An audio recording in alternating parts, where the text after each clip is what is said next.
পক্ষ থেকে ইতিপূর্বে আমরা 9টি আন্দোলন করেছি।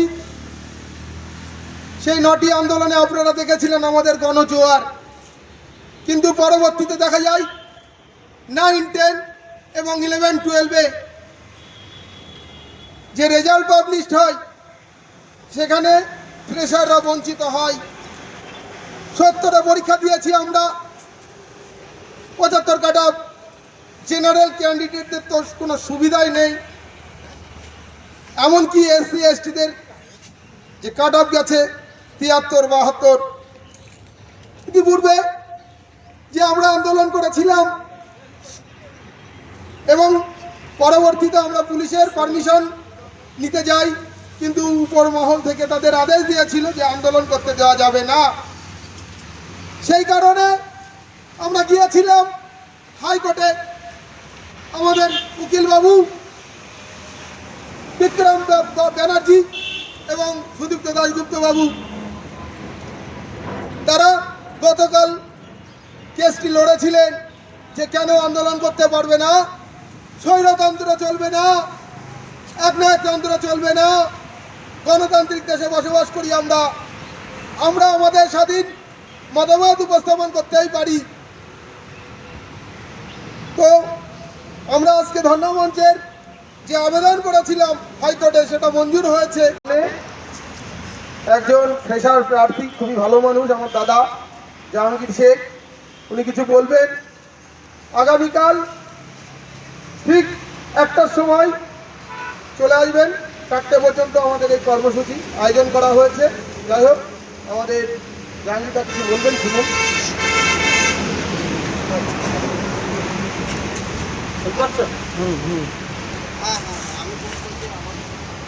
আজ আমাদের যে ধর্ণামঞ্চ আজকে শুরু হয়েছে হাইকোর্টের পারমিশন নিয়ে, তা আমাদের যে দাবি ছিল সেই দাবিগুলো হলো এক্সপিরিয়েন্সের 10 নম্বর বাতিল করতে হবে, আপ টু ডেট শূন্যপদ বৃদ্ধি করতে হবে, এসএলএসটি 2 ওএমআর প্রকাশ করতে হবে। কারণ আমাদের এখানে ডাউট রয়ে গিয়েছে যে ম্যানিপুলেশন হয়েছে, ঠিক আছে? তো ম্যানিপুলেশন যারা মানে নতুন ক্যান্ডিডেট যারা পড়াশোনা করে 2-4-5 বছর ধরে কন্টিনিউ পড়াশোনা করে ওরা 58, 57 পাওয়া তাদের কাছে মানে খুবই চ্যালেঞ্জের ব্যাপার। সেটা দেখা যাচ্ছে যারা চাকরিজীবী মানুষ ওরা সার্ভিস দিয়েও ওরা মানে ফুল মার্কস পাচ্ছে এবং 70-এ কাটার যাচ্ছে 77, 76, 75 করে কাটার যাচ্ছে। মানে যেসব নতুন ছেলেরা আমরা পরীক্ষা দিয়েছি, যারা নাম্বার পেয়েছি 68, 67, তাদের কোনো চান্সই নেই, ঠিক আছে? তো আমাদের এসএলএসটি 2016-এর এক্সপিরিয়েন্স অফ প্যানেলের যে পূর্ণ তালিকা সেটা কমিশন বলেছিলেন যে আমাদের কাছে তালিকা চলে এসছে, কিন্তু তারপরেও তার পূর্ণ প্রকাশ দিচ্ছে না। এবং সেই সেই এক্সপিরিয়েন্স এক্সপায়ারি প্যানেলের যেসব দাগি আছে ওনারা কিন্তু এখনো 12-এর রিকোয়ারমেন্ট হচ্ছে, ঠিক আছে? সেটা আমাদের কাছে খবর আছে আর আমাদের কাছে লিস্টও চলে এসছে। তারই প্রতিবাদে আমরা ধর্ণামঞ্চ করেছি এবং আগামীকাল এটাও ধর্ণামঞ্চ চলবে। আপনারা যারা বাড়িতে বসে আছেন কিন্তু নিজের অধিকার নিজে বুঝে নিন, ঠিক আছে? এই যে ইমাম ভাতা আর পুরোহিত ভাতা দিচ্ছে, ঠিক আছে, এটা কিন্তু মানে এটা দিয়ে কিন্তু সমাজ গড়বে না।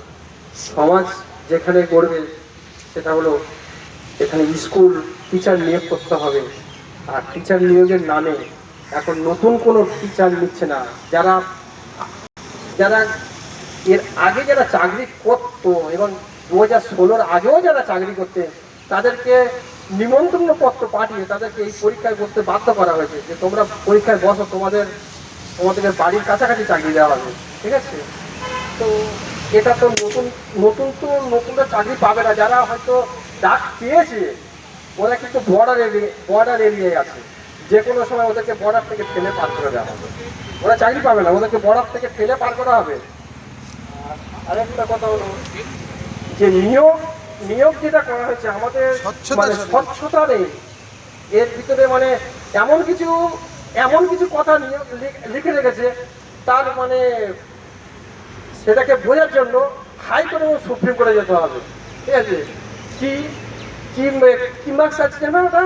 10 নাম্বার টাকা দিতে হবে, 10 নাম্বার টাকা দিয়ে মানে ওই ইন সার্ভিস প্রার্থী। হ্যাঁ, ইন সার্ভিসের মানে ওদের নাম্বার দেওয়া হবে, যে কারা পাবে যাদের মানে অভিজ্ঞতা আছে। তো অভিজ্ঞতা কাজ নেই, যে বিএড করেছে, যেমন আমরা বিএড করেই পরীক্ষা দিয়েছি, তা আমাদের কি অভিজ্ঞতা নেই? সবার পড়ানোর অভিজ্ঞতা আছে। যারা দাগি আছে তারাই চাকরি পাচ্ছে। আর একটা কথা বলে রাখি যে ভবিষ্যৎ আমাদের এখানে বেসরকারি স্কুলগুলো মানে ব্যয়ের ছাতার মতো গজিয়ে উঠেছে। বেসরকারি এটাও আমাদের দুর্বলতা, যে বেসরকারি স্কুলগুলো যে গজিয়ে উঠেছে ওদেরকে চালানোর জন্য, ওদের বিজনেসটা ঠিকঠাক রাখার জন্য, ঠিক আছে, আজ আমাদের সরকারি স্কুলগুলো বন্ধের দিকে চলে গিয়েছে, ঠিক আছে। আজ আর আমি বেশি কিছু বলবো না।